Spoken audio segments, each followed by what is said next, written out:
where the cases are still rising and rising fast. I think you'll hear from Dr. Fauci later that as a country, we are still in the middle of this first wave, not a second surge or a second wave. During the past few days, coronavirus hospitalizations in Alabama have reached their highest levels since tracking began, with 1,016 people currently hospitalized. Notice there that 27% of those people, of all people that have been infected, have been hospitalized. That's an extraordinary rate. And I bring this out because of more recent comments that we have heard that 99% of people, it just is not a problem. Well, that is not the case. When 27% of the people in Alabama have to be hospitalized because of this virus, and the statistics will show now that we have seen 45,263 cases. 45,000. And out of those 45,000, 27% have had to have been hospitalized. Do the math. That is a serious, serious virus. We now have in our state over 1,016 to be precise, of our friends and our neighbors and our family members who have lost their life to this deadly virus. That is unacceptable. What is more striking is that about 30% of Alabama's cases have come in the last 2 weeks. Now, I want that to sink in a little bit. 30% of those 45,000 plus cases have come in the last 2 weeks, come since Memorial Day, after we loosened restrictions and after people started ignoring the signs about wearing a mask and social distancing. Now we are in a position, as opposed to where we thought we would be in April and even in May, where our numbers were going down as we were going into the summer and into the school year in August. Our numbers are still extraordinarily high, and we just finished the 4th of July weekend. The numbers from this weekend haven't come in yet. I don't know, I've seen the photographs that were similar to Memorial Day. We will see what happens later in the month of July and in August as we move to open our schools back up. 4 of our largest cities in Alabama, 4 of the 5 largest cities, Birmingham, Mobile, Montgomery, and Tuscaloosa, have all passed ordinances. And now Huntsville and Madison County have passed an ordinance and an order requiring masks in public places as in different ways, but requiring the use of masks. So in Huntsville, Mayor Battle recently said that Huntsville has tripled cases, and hospitalizations are up 660% in Madison County. Huntsville Hospital is postponing inpatient elective procedures as a result in the rise in cases. So as we see where things are going in Alabama, I've said it before and I'll say it again, this is something that we have to take a special note of, and it is personal responsibility, not only in Alabama but across the country. If we could go to slide number 2 real quick. We talk about how we are doing in the United States. And if you look at this slide, this shows the trend lines of all the countries across the world. And you look at the trend line for the United States, and it is some of the worst. Only Brazil has done worse than we have. And today it was announced that Brazil's president has been tested positive. The United States has not done a good job. We were on a downhill slope, and now we are back up. Let's go to slide number 3. We talked about this a moment ago.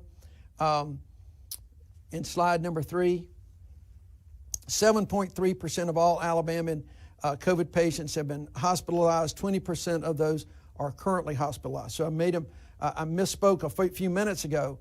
7.3% of Alabama patients have been hospitalized. That's still a far cry from the 99% who are supposedly having no problem.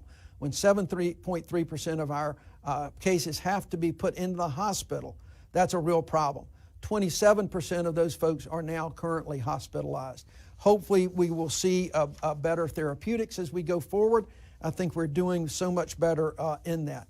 Let's go, and you had this up just a second ago, let's go to slide 4, because I think it's important to understand as we go forward, this is not just a question of more testing, folks.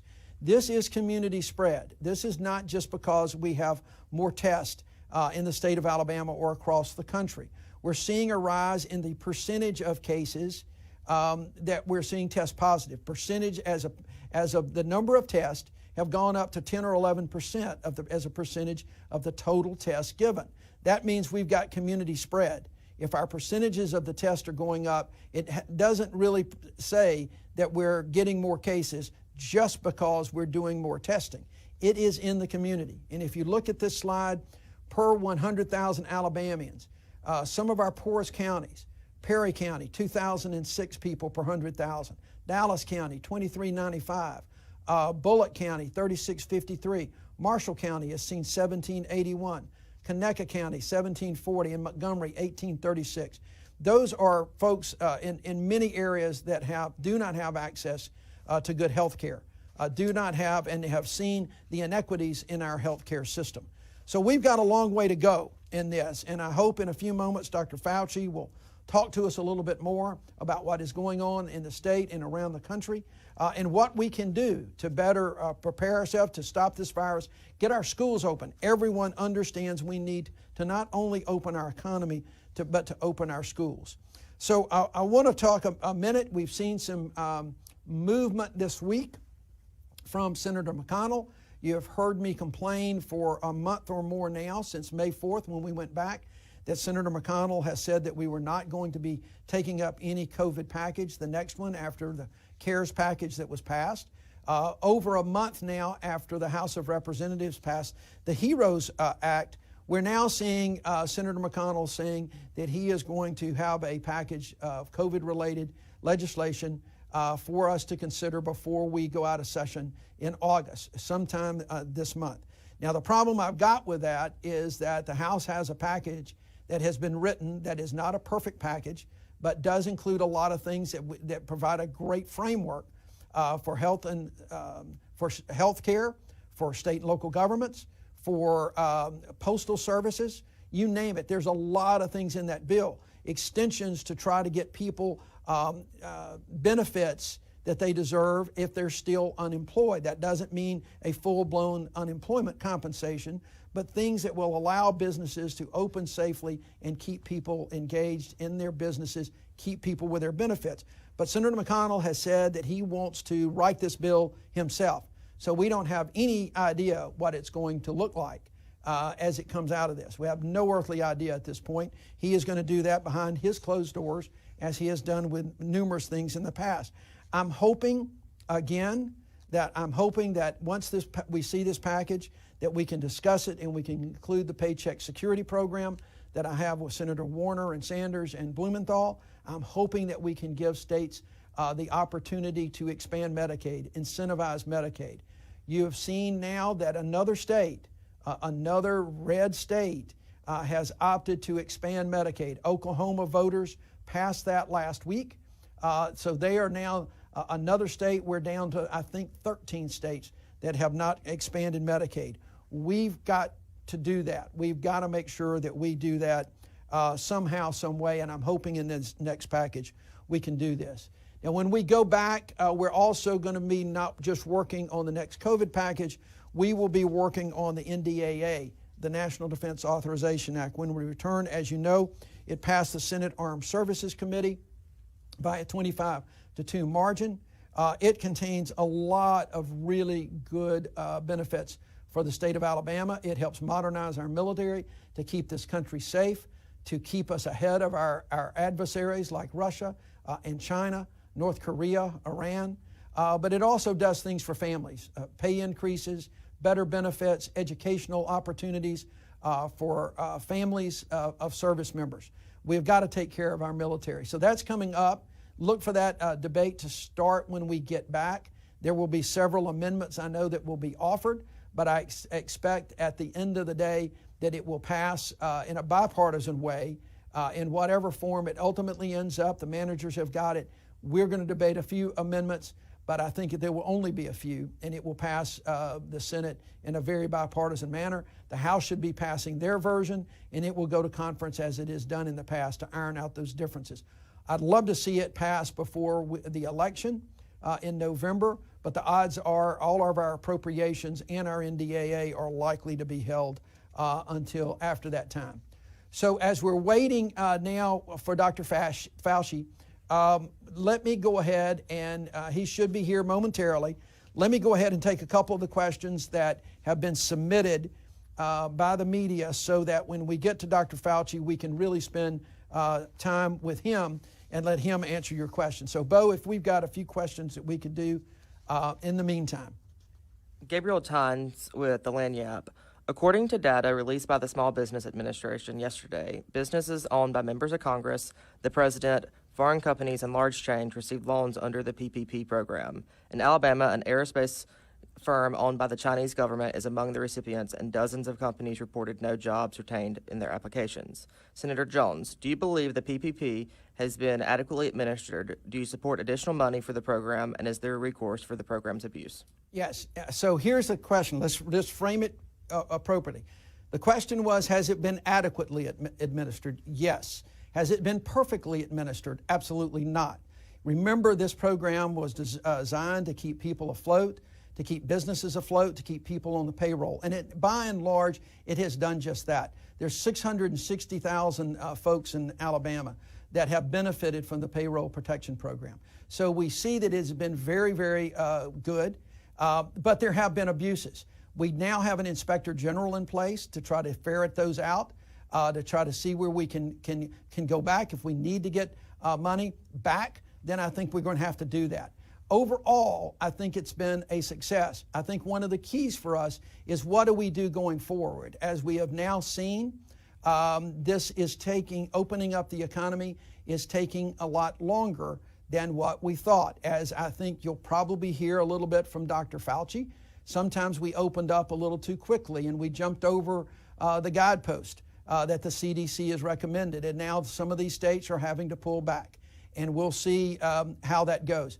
But I think the payroll protection program, we're going to have to continue to see how that works, but we're going to look at it and we're going to tweak it because certainly there have been abuses and we need to ferret those out, investigate them. If fraud was committed, they need to be prosecuted. But at a very minimum, if the people got it when they didn't design, it wasn't designed to help them, then we need to get that money back one way or another. So thank you for that question. I see now on my screen that we have been joined by Dr. Anthony Fauci. I want to thank Dr. Fauci so much for being with us today. He has now become someone I think everybody in America recognizes, is one of the most respected faces of the administration's coronavirus task force. He needs no introduction, but I will say that he has been the director of the National Institute of Allergy and Infectious Diseases since 1984, has worked with numerous presidents, has researched to prevent, diagnose, and treat infectious diseases such as HIV, AIDS, respiratory infections, and a multitude of problems. He has been someone that I think members of Congress have consistently looked to for straight information, for adequate medical professional information. I know that we have relied on him in the Help Committee. I have relied on him, and you know that I have quoted him often. So it's a real honor to have him with us today for a few minutes. Dr. Fauci, I'm going to turn it over to you for some opening remarks, and then I got some media folks here that are just itching to ask you a few questions. So thank you so much, sir, for joining us. Thank you, Senator, for having me. I really appreciate you giving me the opportunity to be with you today. I'll make my remarks very brief because I heard the very nice and complete introduction that you have just given about some of the issues that you're facing where you are as well as the rest of the country.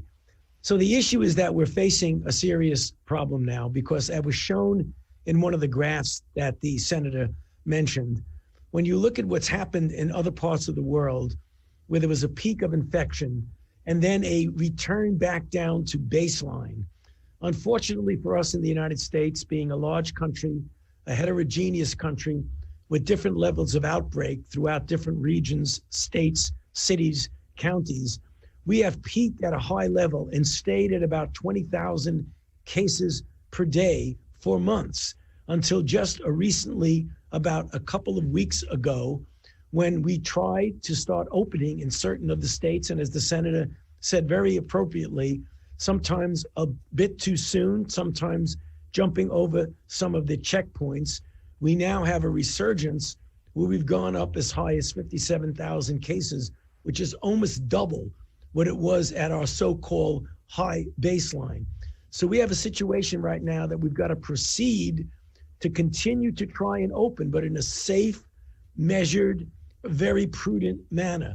And I'm sure there are going to be a lot of questions about that, because I don't think it should be all or none, either shut down completely or throw caution to the wind. If we're going to open up safely for the economy and for employment, we need to do it in a way that's well thought out and cautious, but nonetheless continue to proceed. So, Senator, rather than just keep talking, let me stop there, because I know there are a lot of good questions that the press would like to ask. Thank you, Dr. Fauci. If you don't mind, I'm going to take the liberty, the senatorial privilege of asking the first one, because last week in our hearing in front of the Help Committee, you had an interesting dialogue with Senator Paul. And Senator Paul's point was we got schools that are coming up and opening. And he has quoted some statistics that indicated that children are not as likely to transmit the virus as others. And I know that in Alabama, a concern about schools and school safety, and not only the children, but also their teachers and their families, are of paramount importance. We're looking at schools opening up starting in early August and certainly by mid-August. Can you talk a little bit about the guidelines and what folks should expect as we get schools open, and what precautions that you would urge the school systems to take? Yes, Senator, thank you for that question. It's really a critical question. We get asked all the time. First of all, I think it's important as a fundamental principle within the reasonable guidelines of safety and concern for the health of the children and their families. Nonetheless, we should try as best as possible to get the children back to school and the schools open, for the simple reason that the secondary unintended consequences of having children not being able to go to school has ripple effects for the family that might have deleterious effects that really override the so-called safety benefits. So you don't want to be risking the health of the children or their families, but you've got to follow the guidelines depending upon the level and the penetrance of infection in the community.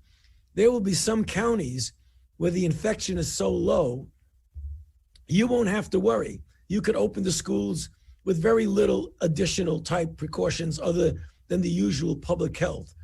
In the other situation, you might have counties or parts of the state in which there is enough viral activity that you might want to modify scheduling. Things like masks at all time, things like alternating morning, afternoon, decreasing the size and the space between desks. These are things that school principals and superintendents are thinking about in a creative way. The bottom line, Senator, is that it's not going to be a one size fits all. It's going to be what the level of penetrance is of the infection in any given community. All right, thank you for that. And I want to just emphasize to folks as well that it is also that parents and families are going to also have to rely on these school systems and work with these school systems.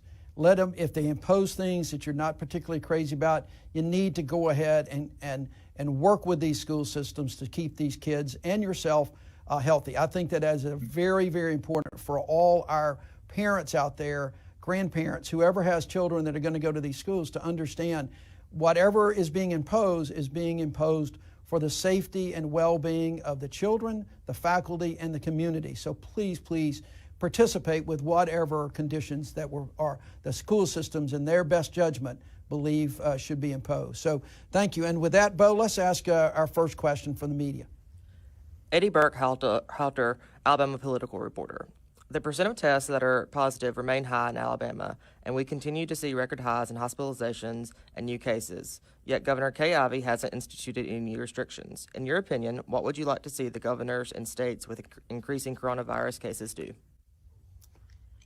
Well, that's a good question, and we have some pretty standard answers for that. When you look at what we can do that we know works, it's the use of masks and physical distance and avoiding crowds. And I think to the extent in which this would be acceptable in the community, I am strongly in favor of mandating things. I don't like to be, authoritarian from the federal government, but at the local level, if governors and others essentially mandate the use of masks when you have an outbreak, I think that would be very important. Also, bars. We know that bars, particularly bars that are indoor, some bars are outdoor, but most of them are indoor. When you are indoor in a bar, in the crowded situation in a bar, that's a perfect setup for the spread of infection. So simple things, fundamental things like masking, distancing, washing hands, closing bars. If you do that, I think it'll be a giant step towards interfering with the spread in your community. Let me follow up on something, Dr. Fauci, that I just saw recently in the last couple of days that I'd like for you to maybe comment on.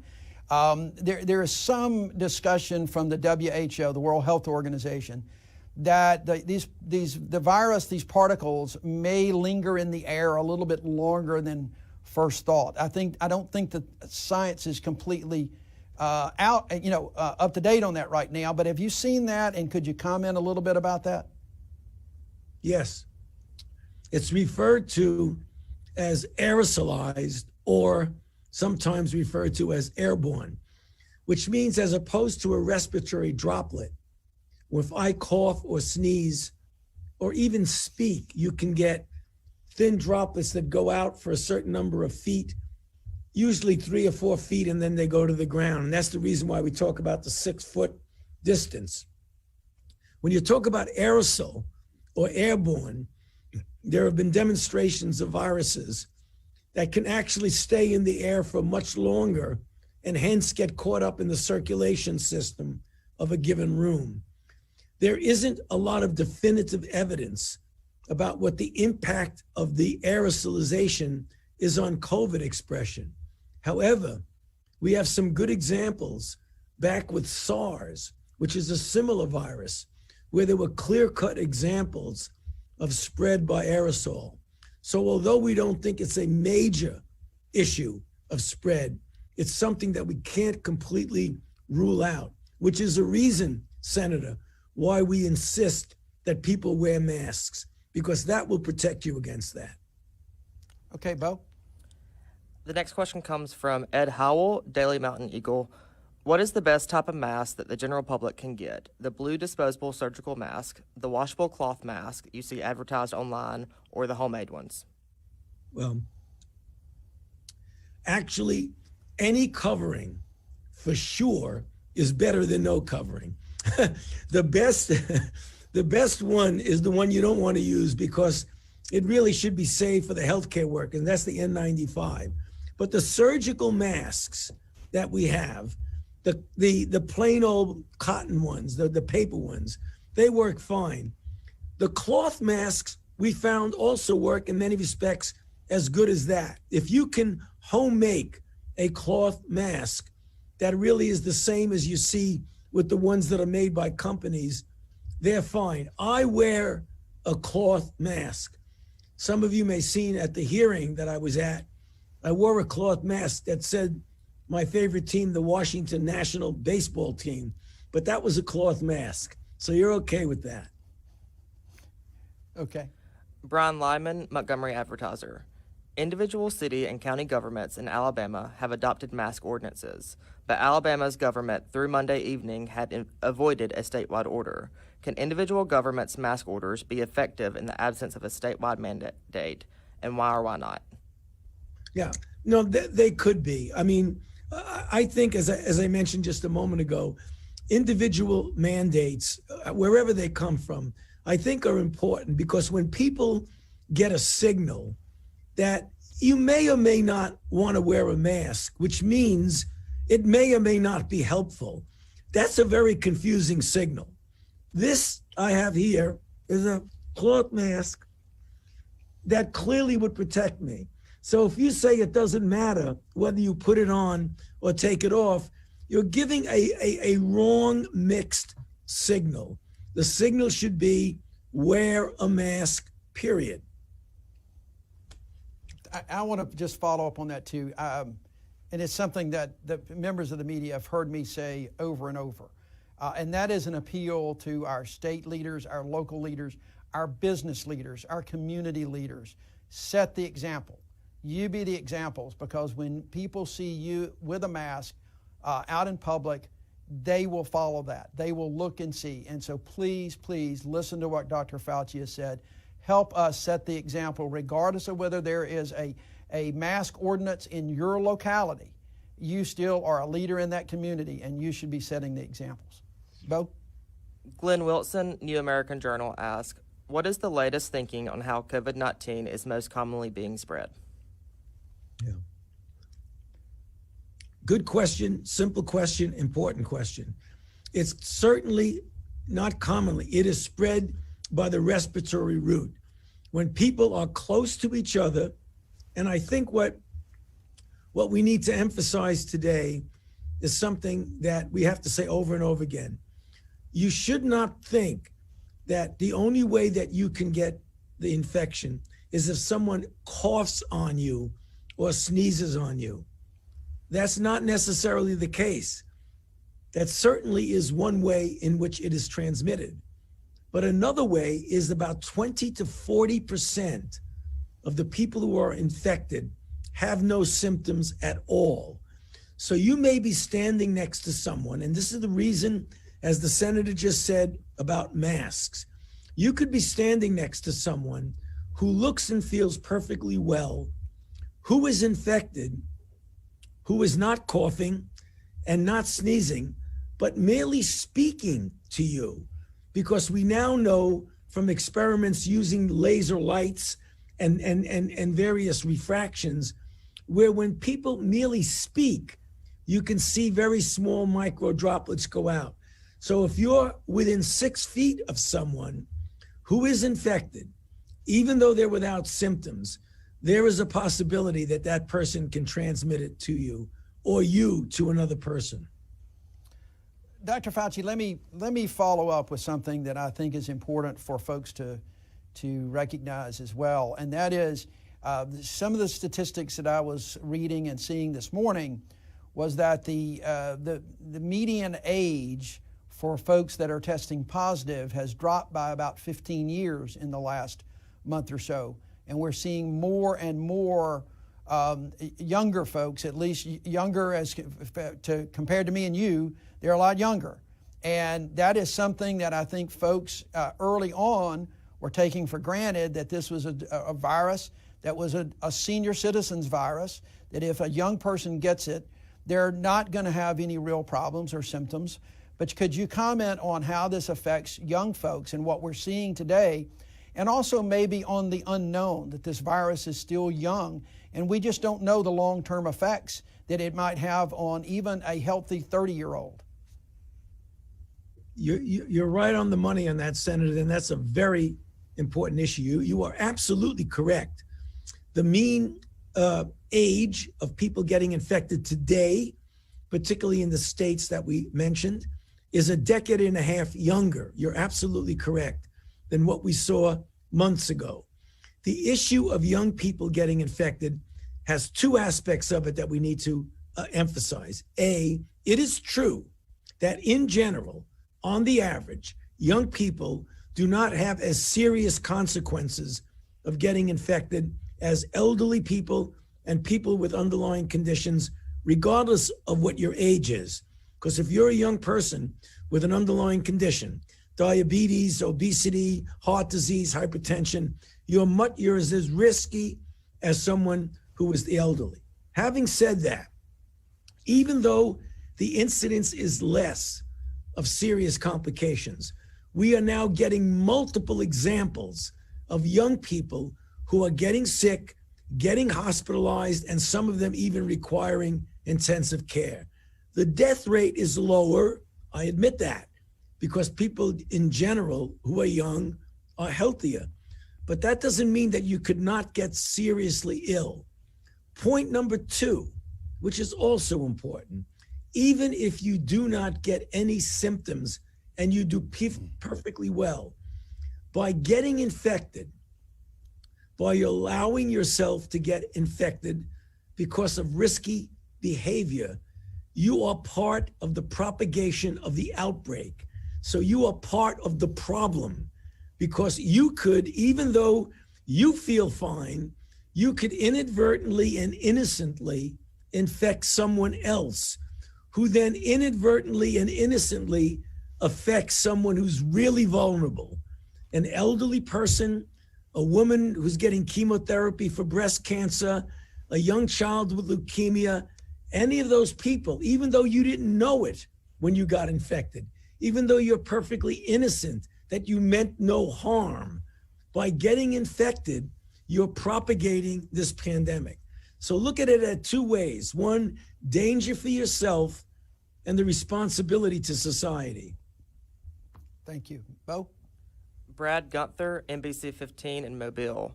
While the number of cases is rising, the mortality rate is on the decline. Is this a function of better treatment options, the primary age group shifting to a younger, healthier population segment, and/or a mutating virus?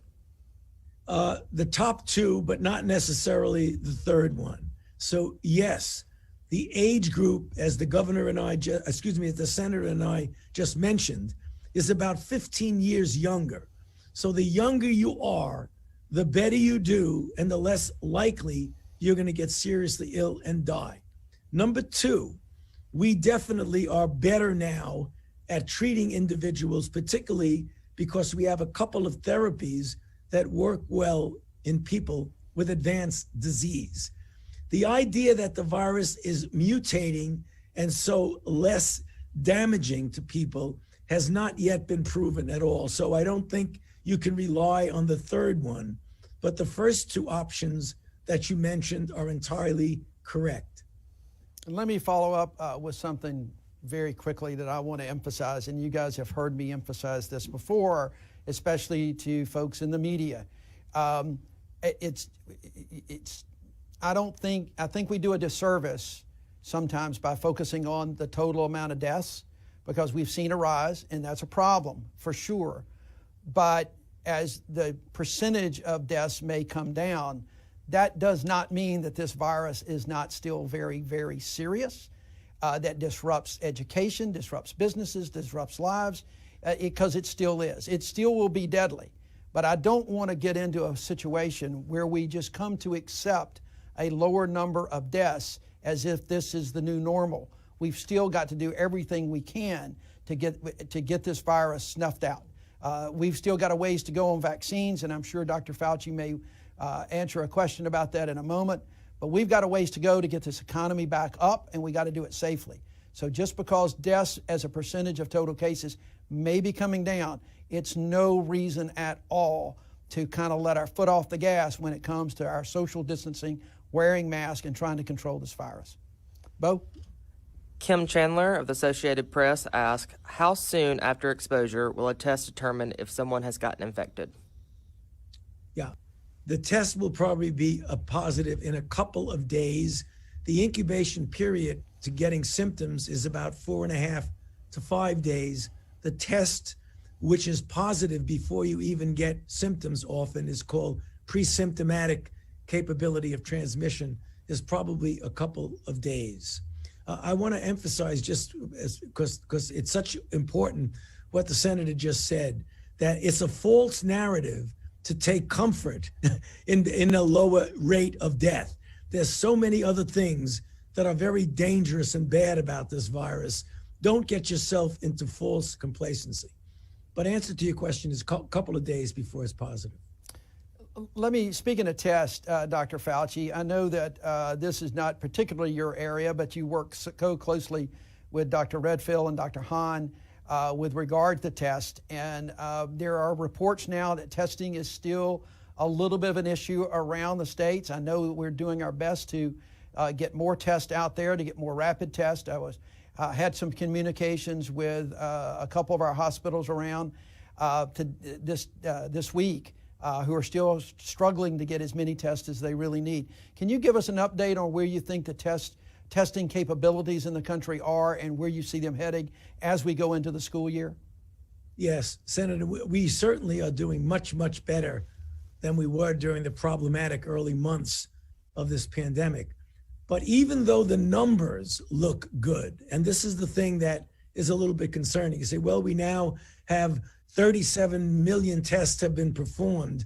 The question is, when you get on the phone and talk to the people in the community, there are still lapses there where the dots are not being connected.